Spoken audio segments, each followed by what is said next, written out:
So basically I'm here to talk about data binding on the web. Previously I have talked about WPF and a native client and running XAML to find the GUI, manipulating the data APL-wise, and then using the data binding IBeam to connect them all together. But this has one obvious limitation, which is that it only runs under native Windows with .NET. And everybody else wants to use all sorts of other things. And so, whatever you think about WPF, the data binding aspect that was introduced with this is really lovely. And so, this is the way it works. So you have XAML, data binding, basically just the IBeam in the middle, and APL code on the right. Then if you start thinking about having it over the web, if you could have something like this, it would be really nice, where the bit in the middle is effectively doing the same job as the IBeam. That's the best way of thinking about it. There is it's XAML effect on the client side, which has been compiled into HTML5 and CSS, and also can be moved over to the client side is the any C# you may have that also gets converted over to JavaScript. So you only get JavaScript, HTML5 and CSS on the client side, and you only have APL code on the server side. And basically the way you have to do that is you create the XAML in the same way you would normally. It's a very nice way of defining the XAML. And you use the same syntax that I introduced when you were working with WPF, where the first line, the data context, is effectively the source of the binding, and that's a namespace, or that can occur at any point, or there could be several of them at any point within the visual tree. So you're not limited just to one at the top, you can have them where you like. And that specifies the namespace that actually contains the variables that you're going to bind to aspects of the XAML. And then the item source at the bottom, the next two, you're binding a variable, and that variable is by default in the data context that's closest to it. And then you have at the bottom click for click event, for example, other events. Again, you'll see the APL in colon in front. That actually means that's a callback to the server, and the event will run on the server. If you want things running quickly and efficiently, you can write it in C#, but it gets converted to JavaScript and will run locally on the client, which is what the other click without the APL is. And you also can have commands as well, the same thing, APL colon or not, depending on whether you want it to be on the server or local. So that's, you have to define your XAML that way. And then effectively what you do is you then create your APL callback functions. You sometimes have to specify the types of the binding in the same way you would as a left argument to the IBeam using the .NET version. Then you run, this bit isn't written yet, but it's proof of concept. I have to stress that all of you're seeing now is actually still beta code, both the compiler and everything else through it. The command isn't mine. It's all still beta. It's supposed to be going into sort of non-beta by sometime early next year, is the prediction. And then the final stage, the CS/HTML5 basically builds all the plumbing and what have you, compiles the thing, and generates an output directory, which is your HTML5, CSS, and JavaScript, and then you just copy the output to the website, and you start the WebSockets server. And you can run it on, if you run it on IS 8 and older, or younger rather, and Apache 2.2, the WebSocket part of the process actually runs behind the firewall on the server, so you don't have to expose your application to anything other than the IS to serve the normal paging, the 80 or 8080. If you have older than that, pre ones, it's reverse proxy you need, and then you have to actually open up a TCP, and it runs in parallel to the normal processing for the IIS. So everything runs through IS or Apache, and then you just have a WebSocket. It's actually Conga 3, which is, this is obviously a prototype version of the Conga 3 that I'm using, and that provides me with WebSocket. So it's a very nice, light, fast server that runs thing and works very well. And it will work on basically all of these combinations. The only proviso is if you want to use it for Linux and things like this and the mobile apps, you have to still compile it under Windows, because that's the limitation that you have. So now, if I show you this, so that should start up. Right, this browser is connected, the APL server, which I think is behind, hopefully, is that it? Yes, that is actually running on a machine in Canary Wharf in London. And this is obviously here. And if anybody else on their machines wants to type in aplserver.co.uk, you'll actually get the same application. And warm welcome. And for example, if I type in, it's sort of responding, and you'll see it's doing, and then if I get data, so forth, another data.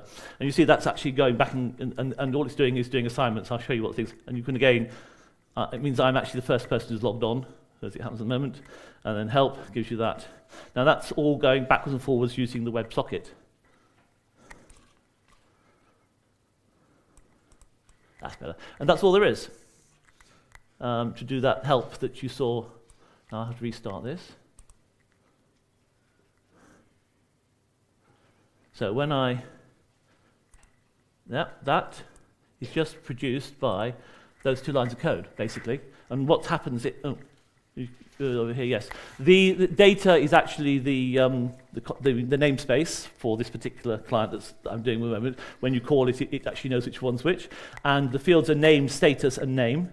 And if you'll see, name goes in here, and status is what comes down here. And so it just runs those 2 lines, and that's it. And that, because it data binds, it goes back and refreshes. So it's actually very, and the other OK one, the OK handler. Yeah.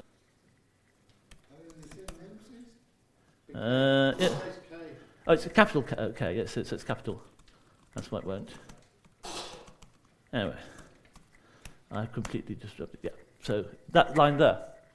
Which is basically status, which is the same field you saw in the previous one, and it's just saying, and it adds index, so therefore that's the client who's actually involved. So I'm going to stop this again and go back to the way I had it before, and I won't interrupt that, and I'll just leave it alone. And hopefully that shall now run happily without me interfering with it.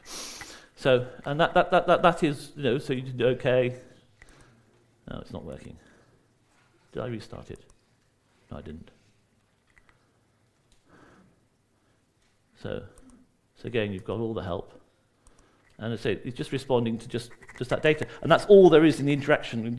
You basically define your XAML, you put those bits in I showed you with the namespace and the variables you're using, and then you can use the other side, and it goes backwards and forwards. I'll stop that now. And then there's a sample one. This one is actually nothing to do APL, but it's provided by the company. I'm going to go mad again. All right, they have a sample application.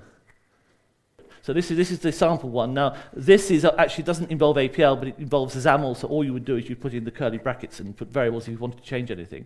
But it just gives you some idea of some of the controls and things you can do. So you can do all the standard buttons, and you can see the source code that's necessary. It's just that little bit there.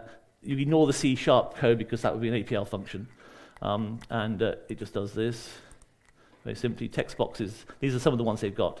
They've got more than this, and they're going to have the full set. So you've got all these things at work. And they have images and drawing and borders and hyperlinks, toggle buttons. They have a data grid, which again is responsive. So go down, and media.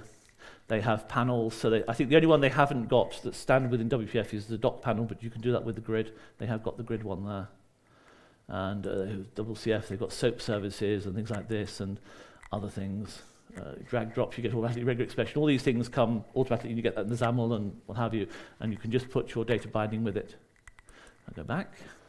And this is the home page. These are the people who actually do the compiler part. Yeah. So this is how they've been working through, and they've stuck to the progress through quite well. They normally issue, it's beta 10 at the moment, and then they'll issue about 3 subsets to this, and then the 10.4 will effectively become beta 11, which will come out here. So effectively, you can see they're getting very close to the end, and they're predicting that it's going to be sort of that time, and then they'll start putting final bits in. But it looks like it should be a fairly production version by about then. I mean, I have no control over this, it's another company, but they are putting in most of the, in fact, all of the XAML stuff that's possible, and they're also, they've done, I think, 90% of the C# if you wanted to use that. So it's a very, very impressive product. And I say you can use it totally, the data binding, but it's a very, very nice, fast, light way of doing the data binding and giving yourself without knowing any HTML5, CSS, or JavaScript. And then basically, is that the last one? And that's really, I'm going to say, just have to say thanks, because Gil had the original my server implementation of the WebSocket part, and effectively I used that in my first prototype, but now it's pure Conga 3, and I have no trouble with it at all. It works really well. So I have to thank Vaughan as well, and user-aware of the people who actually make the compiler. But the whole thing is really very slick and is very nice for data binding. I mean, you don't even need the XAML part, really. You could just put HTML5 in there, and as long as you linked up the data binding connections the other side, you could use that as well. So it's just proving the data binding is the thing that really works well with these things. And that is basically, I think, the final slide. Just that. Yes, questions. There was questions. So that's it, really. Some questions. I just wanted to show you. Yep. I think I have a couple of questions, Michael. So what you have been doing is connecting APL to a set of tools that, like widgets or gadgets that do data binding. Or no, yes, I mean, effectively. How can I use it? Basically, you ask. I've got to do the. At the moment, it's proof of concept, so it's still got to be developed further. But the user command has got to be written. That's the part that's missing. I have actually written the rest of it so that he's almost written in my head, so it all can be done. So it's just now doing that final bit. And then you have to purchase the compiler, because you need some of the things that are in the professional version rather than the free version. That at the moment is $99, I think. It will be about 300 and something thing. Apart from that, you need Conga 3, or you can use my server. I've really only got the Conga 3 version working, and you just need the APL interpreter and let's say the user command, and then you can do it. And then I have data binding on the web.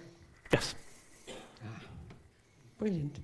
But who are these guys? I mean, do you work for them or? No. I just found it. I as you know, I did WPF and XAML and all of those things, and I fell in love with data bind. I mean, you saw the previous presentation. There was APE on the thing. I know, that was data binding back in, I don't know, what was that time, 1990 or so, or even earlier than that. So APE is doing the same thing back then. So IBM was doing it back then with APL2. That's what APE is. It's a GUI, and you have variables you set, and it updates the screens. It's a little bit more cumbersome than what's currently done, but it is basically APE.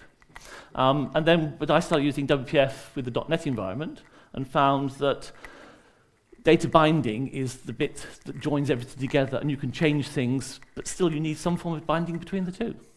And WebSockets is a nice, light way of getting the two between one side and the other. Yeah, I did notice it was extremely responsive.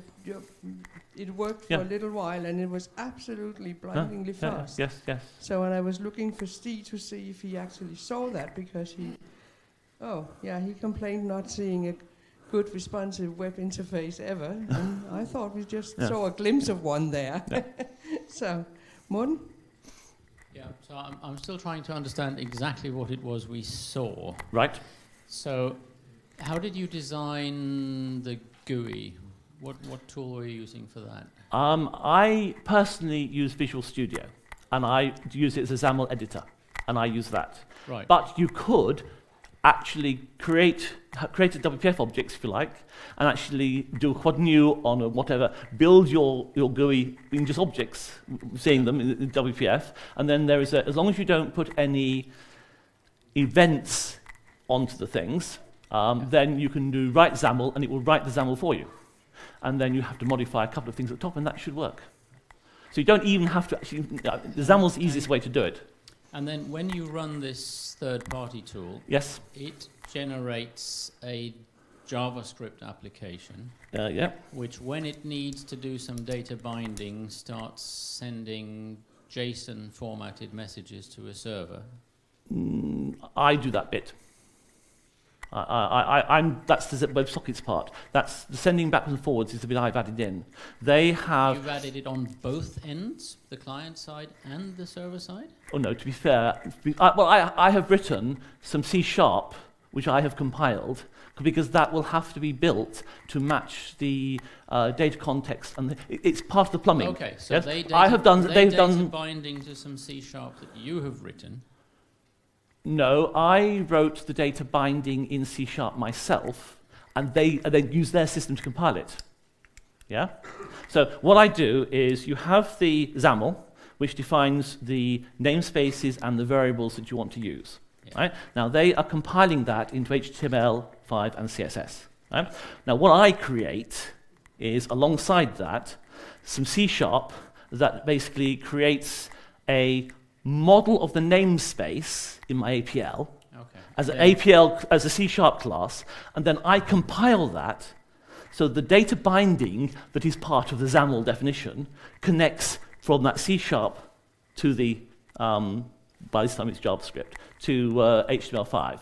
But I've actually written because that C# APL class will vary, and that's built by the square bracket user command, so you don't see that. And then the WebSocket communication, that's then something that you are in control of both ends. Absolutely, yes. Right. Okay. Yes. And then you're just passing it on to an APL workspace on the server side. Exactly, and triggering either an event or a command, or basically an event on a data change. Got it. No.